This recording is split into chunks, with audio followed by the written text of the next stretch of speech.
being young and coming up as teenagers, that the sonics of being from Houston, did that play a part? I know you said once you got into Doom, that was like that Kanye moment. Yeah, 100%. Prior to that, the sonics coming from Houston, were y'all inspired by that, or that was just like background? 100%. I definitely was.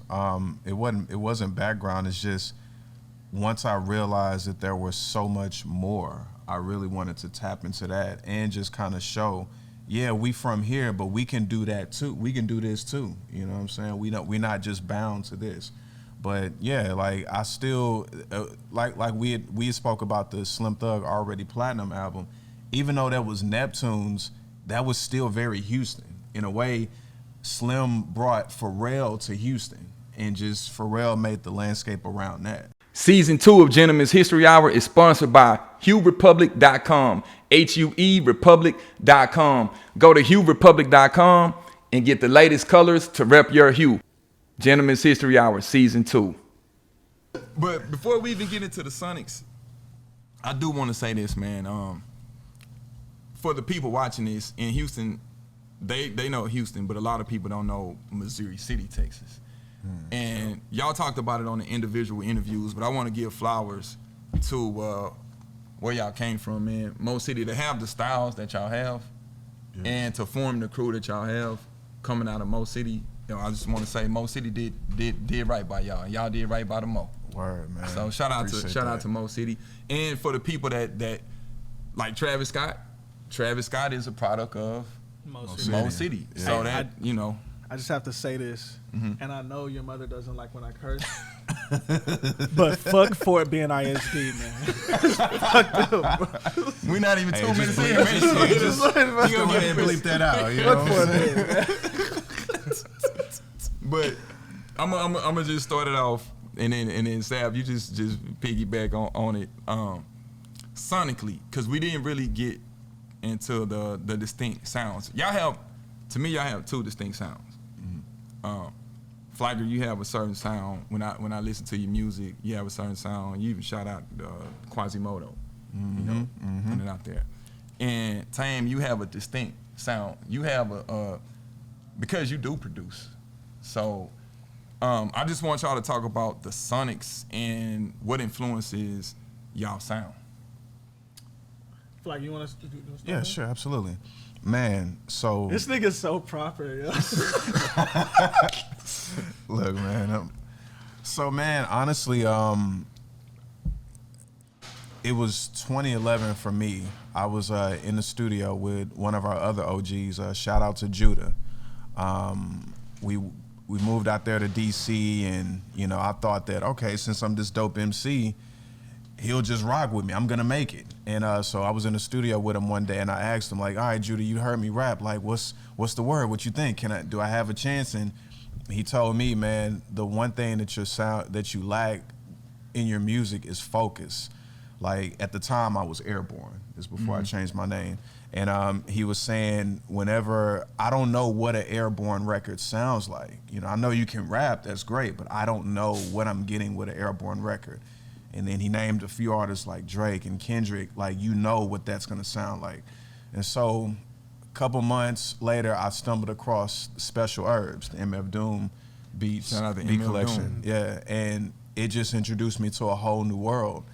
And so from there, it still took some years, but man, I really just try to find something that give me that feeling and that will hit me instantly. You know what I'm saying? Like, there have been dope beats that just didn't hit me, and they just didn't get that feeling, and I couldn't rap over them. But it's really hard to explain because I love just sample loops, but I also love 808s and kicks and everything. So it just comes down to just whatever grabs me, whatever has that pocket that allows me to, stack up syllables, this, that, and the third, but still give on a great energy if I'm performing it live. Yeah.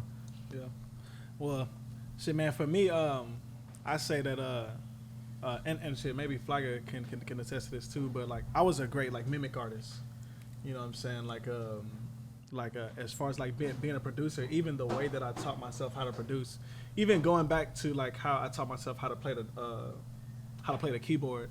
I was in band and I played the trombone, but like I could only read bass clefs. So like when I started playing the keyboard, my aunt got me like a Casio keyboard for like my 12th birthday, and like when I'm playing the keyboard, I would switch it to like the trombone settings and just like match the note, and like I would match the B flat scale from the bass clef, and like I would like play it out on a keyboard. You know what I'm saying? Similar to like when I would start like producing, like I started by like recreating like some of like my favorite beats. You know what I'm saying? And then like when it got into like my like early like 20s, you know what I'm saying? It became me like experimenting with like the music that like I was listening to, and like trying to do similar things in like the vocal production aspect, or even I could even go back in like high school, right, when like Chris Brown dropped his like first album. I wrote an I remember. I wrote an entire like I would write songs, but I would write it to the exact same cadence, and I would just like switch out the words. Raps or R&B songs? R&B songs. I would like write them, but then like write it to the exact same cadence. And like one time, I'm like singing these songs to my homeboy Nate's sister, and she's like, "Yo, that's tight, but that sounds just like Chris Brown." And I'm like, yeah, it does, doesn't it? You know, but like I like turned that around and just like embraced it. You know what I'm saying? Like I embraced myself as like a mimic artist early on, and it's through that, like listening to artists like Kanye, Kid Cudi, Pharrell, you know what I'm saying, who were like three people that I really used to like mimic like a lot. With their sound? Yeah, with like their sounds in like my early 20s. From like going to that and then just sticking with like music production, you know what I'm saying, until I got comfortable enough to like really just do whatever I felt was in my mind. As to where like now, like I would say that like I recently tapped into my own sound as far as like what I feel was my sound in like 2017. You know what I'm saying? But like I've been putting out music since like 2007. You know, so from like that entire time, for like that entire 10-year period was just like a lot of like me like mimicking like what I would hear and like trying to like recreate it, and then just getting comfortable to where I was like, okay, you know, like whatever I think I want to do, if I'm able to go inside of like a studio space and like execute it, and it comes out cool, and then like it gets received well, it gives me confidence, and then I just go back at it. So really, it's been like that up until like 2017 when I dropped my like You Might Like This project. It was a total deviation from the music that I had put out previously. It was my first time even like really like putting out like an R&B focused project, and even still like some of those remnants drew from like Frank Ocean, you know what I'm saying? So like even still, but like I do a great job of like masking it now, you know what I'm saying? Or like even like kind of like making it like less obvious to where like, because in my opinion, everybody draws inspiration from like somewhere. 100%. You know what I'm saying? 100%. There's like, there's only so many notes on a scale that that like you can play. You know what I'm saying? So I just take that approach, and you know, I just love to create from a sense now to where it's just, you know, like whatever we end up making is like what we end up making. But yeah, pretty much. Go ahead, Sam. You got. Oh man, yeah. So not a question in particular, but you know, the band nerd in me just resonated with everything that you just said, man. And you know, yeah, like learning your skills and stuff like that, man.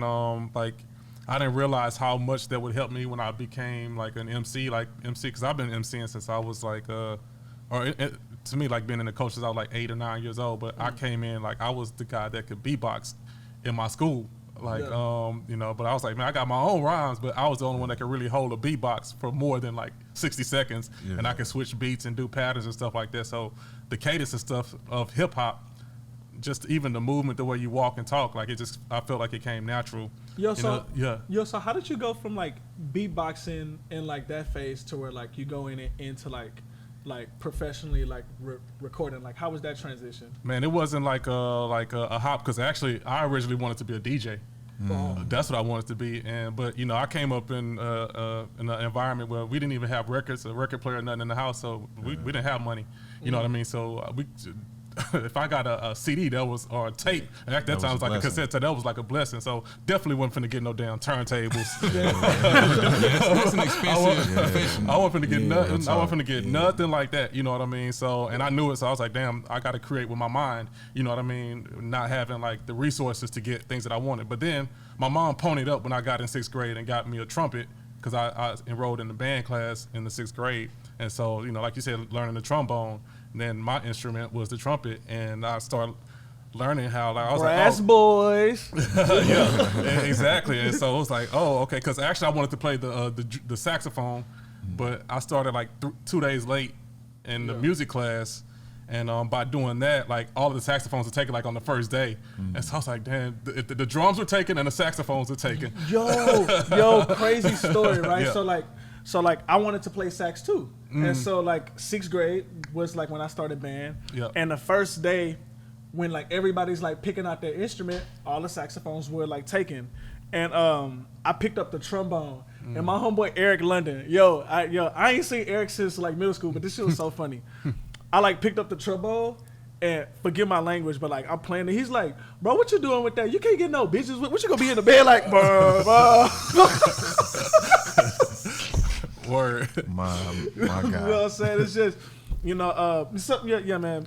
But starting with the instruments, and I want this to be a candid conversation where we are exchanging energy and asking each other questions and then taking the journey. I'm big on the journey. Same. So for when people are watching, they get the journey. So the sonic journey, we talked about the rhymes. We got intense about the rhymes, the part 1 of both of y'all individual interviews. So those sonic journeys. Another thing I always wanted to know with y'all, being young and coming up as teenagers, that the sonics of being from Houston, did that play a part? I know you said once you got into Doom, that was like that Kanye moment. Yeah, 100%. Prior to that, the sonics coming from Houston, were y'all inspired by that, or that was just like background? 100%. I definitely was. It wasn't background. It's just once I realized that there was so much more, I really wanted to tap into that and just kind of show, yeah, we from here, but we can do that too. We can do this too. You know what I'm saying? We're not just bound to this. But yeah, like I still like we spoke about the Slim Thug Already Platinum album. Even though that was Neptune's, that was still very Houston in a way. Slim brought Pharrell to Houston, and just Pharrell made the landscape around that, you know. Man, and like, like even like going, like hindsight is like a real thing.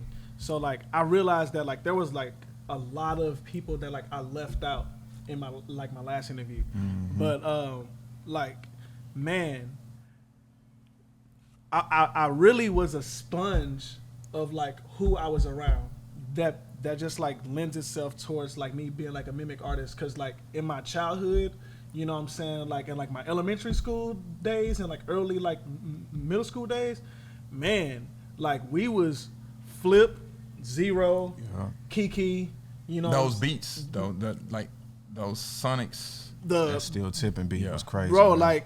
Like I had In Love With My Money on a burnt CD. Oh, the Chameleon Air. Yeah, and Wow. I used to listen to that in 7th grade, like on the bus. You know what I'm saying? So like definitely like those like sonics, you feel me? Like definitely like propelled. But then like when I moved to like Lake Olympia, and like I got around like a whole bunch of kids. Rich, like Olympia. yeah. But like when I You was like the Fresh Prince of Bel-Air. Bus route. yeah, man. Bus route. You know what I'm saying? What's Like that? when I moved to like Lake Olympia, you feel me? Like and like started like listening to like other music and like shit like that, because like that's what the people in that area were like listening to. Okay, let's talk about that. All right, let's get it.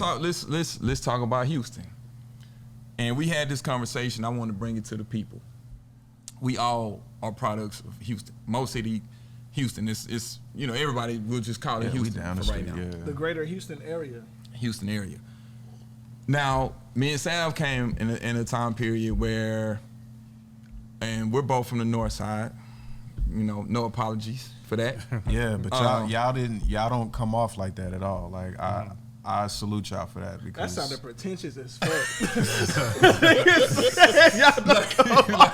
Like the mother Negro. I got love for the north side, man. love for the north side. Love for the north side. Y'all speak so well. I'm just with you, man. Flagger my nigga, man. Yeah. My drink tastes way better than my I Coke. get you. I get what you're Yeah, saying. yeah. I think. But go ahead. So yeah, it wasn't. It's not what's expected. Like if y'all just, if someone just listened to y'all and y'all didn't tell them that y'all was from Houston, they wouldn't be able to guess that. You know what I'm saying? Like even with the aesthetics and just the artwork, the you know, just the branding. You know, y'all were ahead of y'all times, and which I ain't gonna lie. If y'all would have been influence. like, yes, HISD, and a nigga would have been like, where y'all from? Yeah. I would have been like, Yeah. I mean, bro, like, what more can I do? You know what's odd about that is, so like to both of y'all's point, man. I remember we actually got some feedback. Somebody said, y'all are dope, y'all nice, but y'all not repping Houston. But our name was HISD. That's crazy. How much more Houston can you be than Houston Independent Spit District? It just was. It was a gift and a curse, man. It's because y'all upset when Questlove was showing us out, he didn't like people from Houston understand that's the school district, HISD. We just flipped it.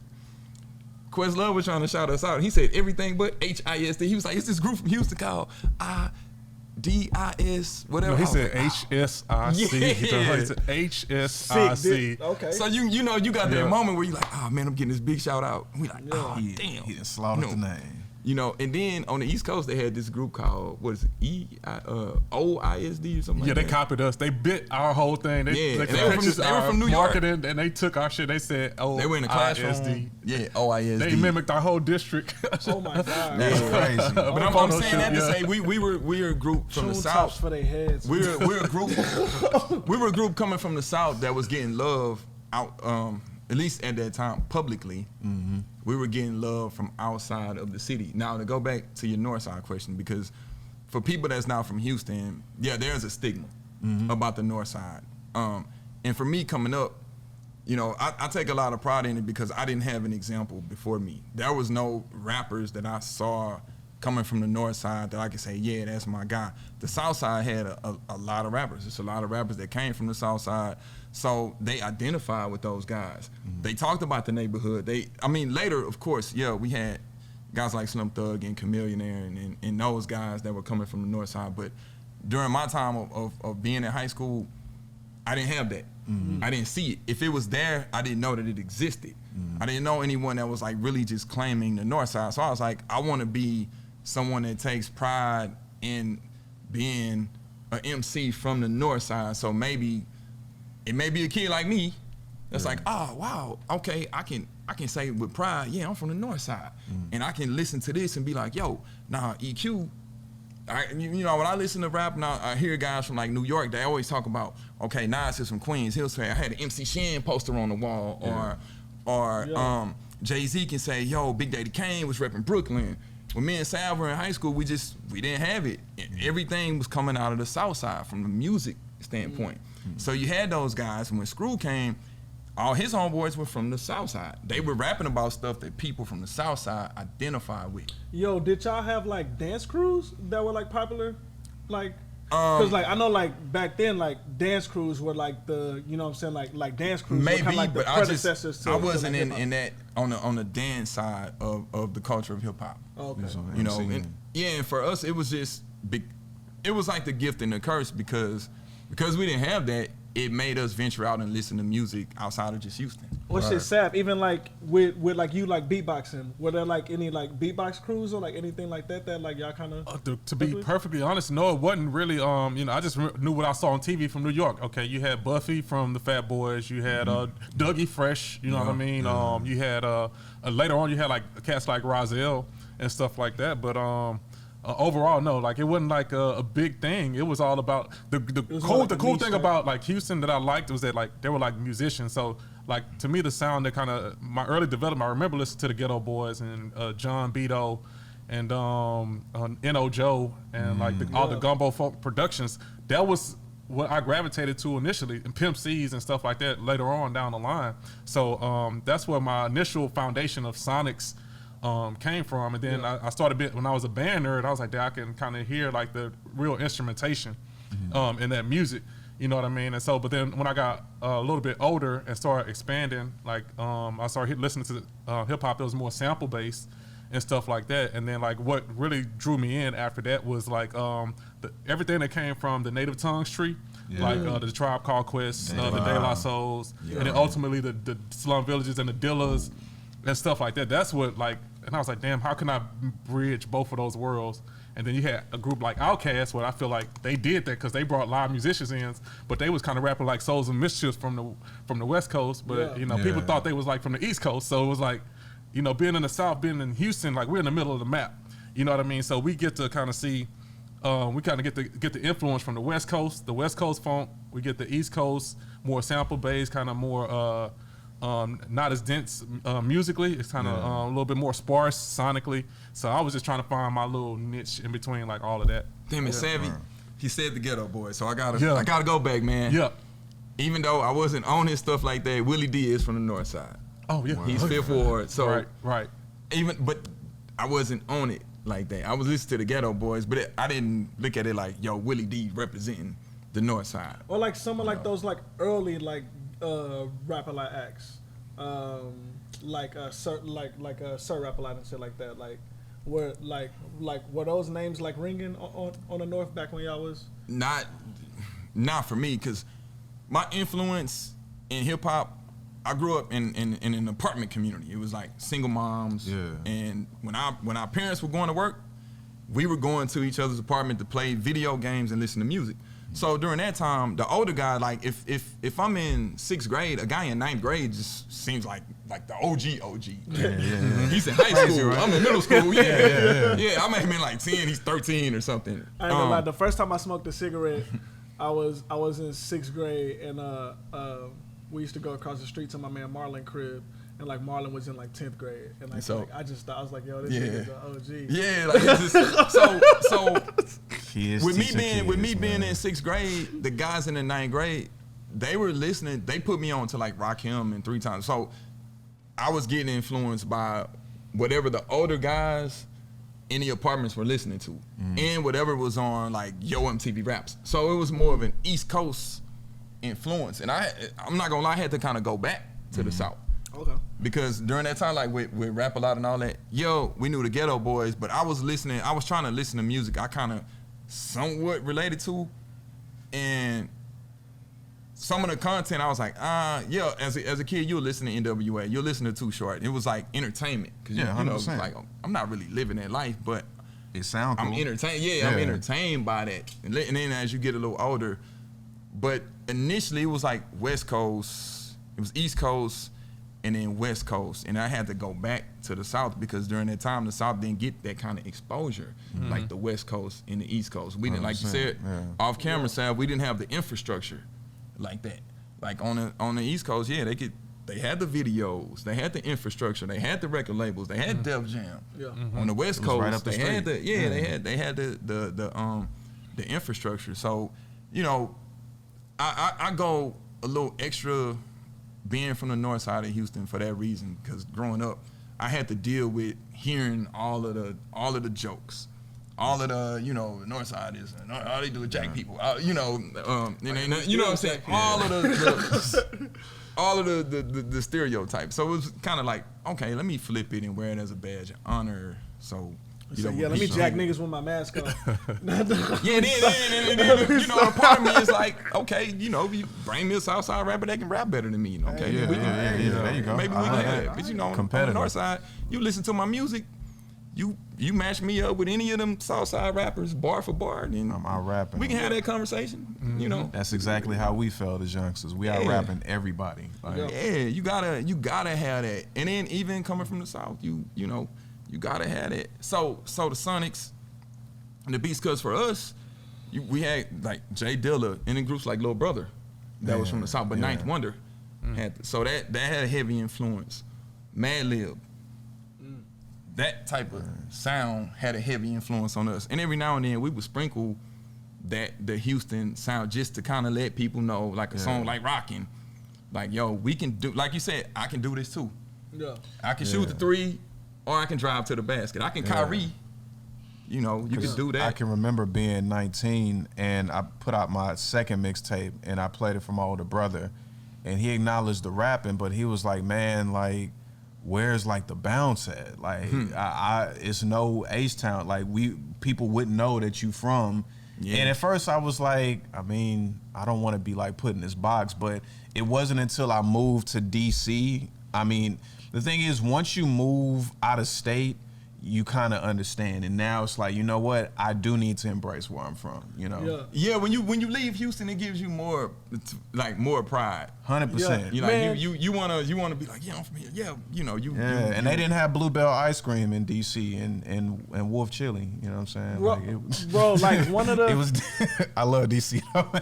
One of the like dope things, right, is like when I moved to New York, cause like when I was like a kid and like a teenager, like I used to like have like those like similar like thoughts, you know what I'm saying, and like those like similar feelings of being like, yo, like I want to be like I want to represent a side of Houston that's known for more than just, you know what I'm saying, like what like people like outside of Houston know it for. But like the crazy thing is that when you go to those cities like New York or like you go to the DMV, fact. Here's a fact. Rap-A-Lot's number one demographic was Houston. Its second demographic was DC. It's like that's what it was. It's like, yo, we gonna sell Houston, everybody in Houston buying it, and then for some reason people in like DC, well, not even for some reason, it's Chocolate City. You know what I'm saying? 100%. Like DC like clicked with it. But similar things, except for that one time when we played that house party and them niggas ran us out of there. That was an isolated DC, that was an isolated situation. They was hating on us, and they weren't ripping. They didn't like the fact that these out of towners was bringing the vibe, and the young ladies at the time was grooving with us. Some like young ladies like booked us to like play like a house party. You know what I'm saying? And like the locals out there was just like wasn't having it. You know what I'm saying? But like, you know, I understand. So with Houston, is Houston ready for something that transcends the stereotypes of what Houston has been known for? Oh, Houston been on that. Houston is like, man, like there are acts right now that are like popping in Houston that like a lot of like people that are from Houston don't really like even rock with like that, because they don't sound like it's like a certain, you know what I'm saying, like type of thing. But because of the internet, everybody can like find their pocket. You know what I'm saying? Like because of the internet, like it's almost not even a certain thing is like niche anymore when it comes to like new artists like coming out of the city. I shouted my man out earlier. I shout him out again.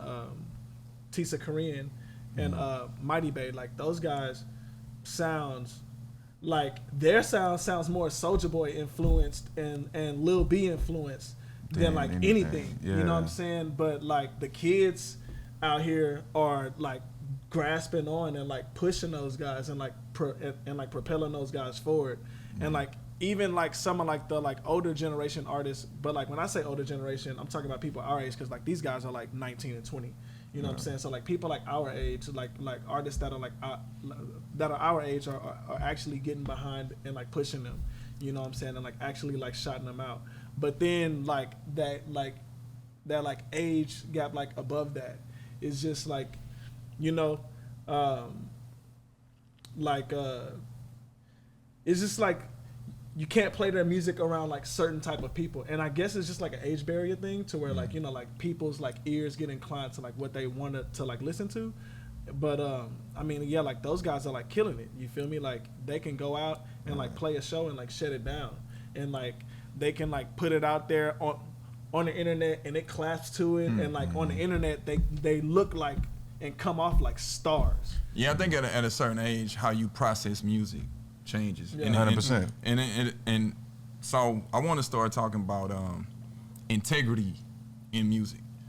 I have this like this thing about protecting, like if like for y'all, let's just say I'll be like, yo man, like just don't fall victim to the bullshit. Yeah. This music industry, all the distractions and all of that, it's a lot of BS. The integrity of keeping track with what you do, because it's so easy to lose focus in music. Mm-hmm. How do y'all stay focused and have integrity in what y'all do without succumbing to a lot of the bullshit, a lot of the cloudy shit that a lot of guys would do just to get on?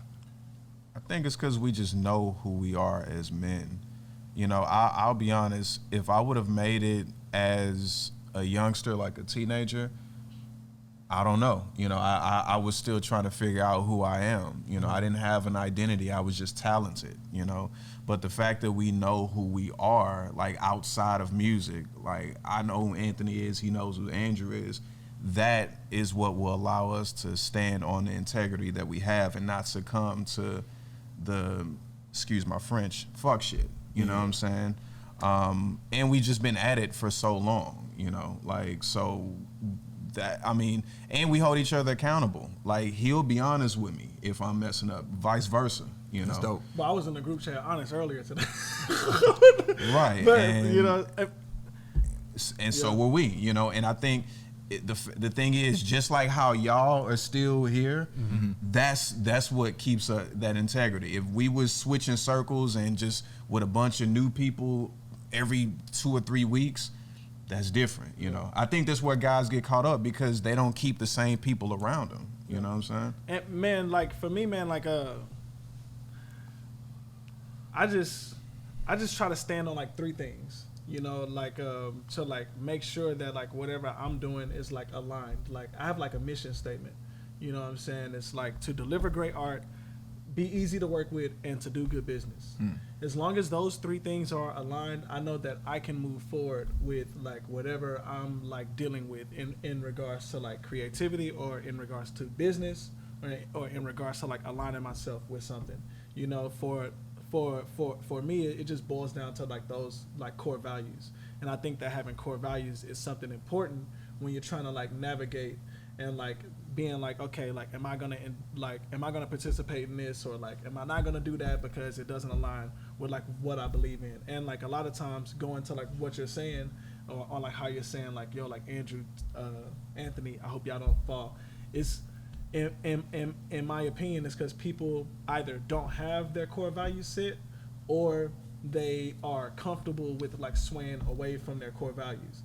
But in my opinion, it's not a core value if you're able to like sway away from it. So like I have those 3 things and I stand on it. You know what I'm saying? And if it doesn't align with those 3 things, then there's just no way that I'm gonna do it. You know, so for me, it has to be good art, and like it has to be a seamless relationship of like working with you. If it's a headache working, I'm done with it. You know what I'm saying? And like the business has to be good. As long as those things are good, then like I can move forward, and like I have no fear in like regards to that. You know what I'm saying? So, and then along with the integrity, go ahead. And just honestly, man, just God and our personal, you know, spiritual and faith walks. Yes, you know what I'm saying? And when, of course, I mean, to each his own when it comes to that, you know, but just as Andrew was stating, you know, those core values for me, and I know for him, because, you know, we have our Bible studies together, you know, and it's just always going back to that walk of faith and that belief. That's what will keep you grounded, and that's what will allow you to be able to decipher what's going on, and if this is a situation that I need to remove myself from, regardless of what opportunity it may present. Like, nah, it goes against, and just as Andrew said, you know, it could be a popping artist or whatever, but if they're difficult to work with, or if they just not aligning, it don't matter. No. You know, like I remember y'all telling us mentioned on the first interview, you were surprised that we listened to y'all because I wasn't on the radio. Like we said, that didn't matter to us. What it sound like. You know, I don't care who you are. I don't care about your cosign. What is your pen? You know, what are you talking about? Right. You know? And even if we don't believe in the same creator, you know what I'm saying? Even if you know what I'm saying? Even if you don't believe in Jehovah Jireh like I do, or like Yahweh, or like Jesus, you know what I'm saying? But because like I realize that like religion is something that like separates people. Right. For me, if you're easy to work with, if the art is good and the business is good, then you know I'm showing up and I'm ready to work. But spirituality has always had a place in hip hop, and so hearing y'all talk about that spiritual connection, it makes sense. Even though artists may not have said like I am a gospel artist or a DMX was a Christian rapper, you know. Lupe is a Muslim rapper. They don't lead with that, but when you listen to it, you go to, you know, if you listen to the prayers that DMX would have, it would let you know that. Or if you listen to Mos Def, you know, okay, he practices Islam. So that spiritual element, even in the music, if you listen to the production, it's been there. Or Rakim, they talk about the nation of gods and earth. Yeah. But the journey of keeping the integrity and growing from young teenagers into men, and how it affects the type of music that you make when you go and you listen to where you may have been and where you are now. Like you were saying, you had your father as a roadmap. Yeah. Now you're getting to that point. Now you're kind of like the roadmap to your son. You're a father. Yes, sir. You're a father. Yes, sir. So fatherhood and adulthood in music.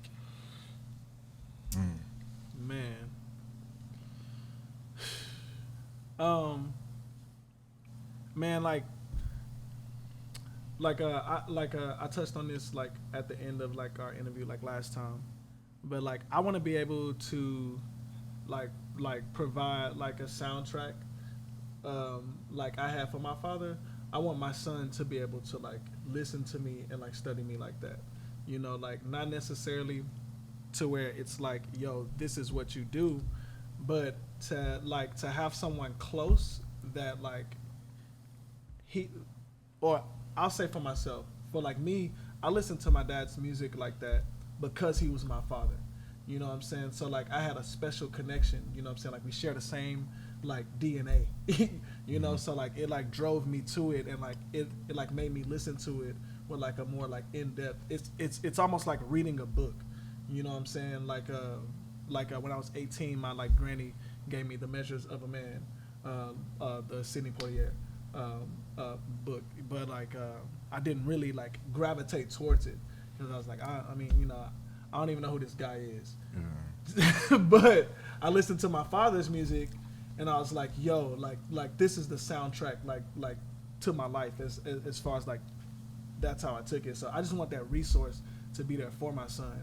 Now, when it comes to like the content and stuff that like I put out, like I'm definitely like more mindful, you know, of like what I say.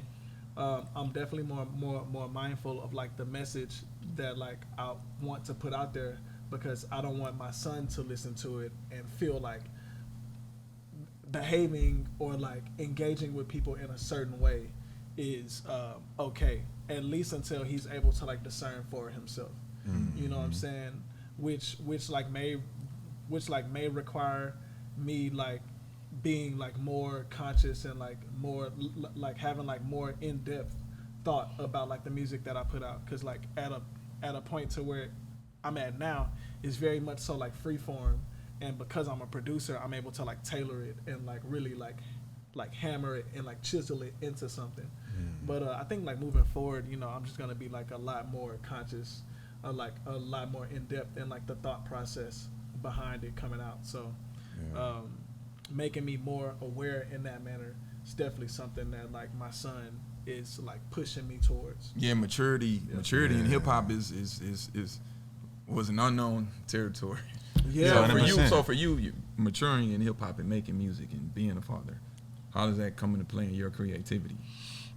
Very similar to Tame, man. A few years ago, my daughter started telling her friends about me, like, you know, and they would look me up on YouTube and this, that, and the third. And once once we realized that they know who I am and that they're probably playing this for their parents, I had to be, again, more aware of not only the music, but the type of imagery I was putting out. I didn't want to be on camera, smoking and drinking and parlaying, even though children are not my audience, it's still something that I wanted to be able to, I want her to be proud of. But when she does come to a certain age, if she decides to listen to rap, because her and my goddaughter, they don't necessarily listen to rap. They have their own music that they love, which is great. But if one day they do decide to listen to rap and they decide to go through my catalog,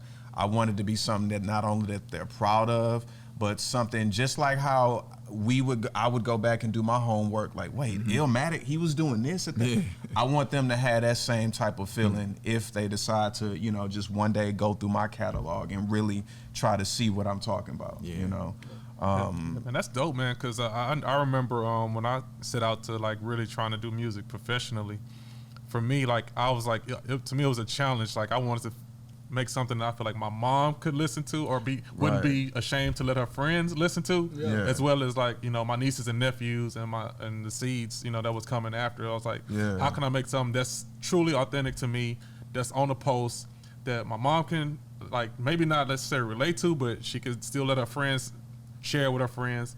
I can let my nieces and nephews listen to it, but it not be corny. Yeah, that's dope. It's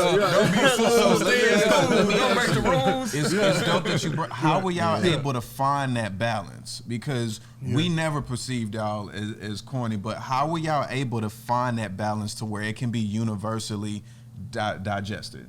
If you're watching this on YouTube, man, hey, y'all, hit the subscribe button, hit the like button. This is Gentleman's History Hour.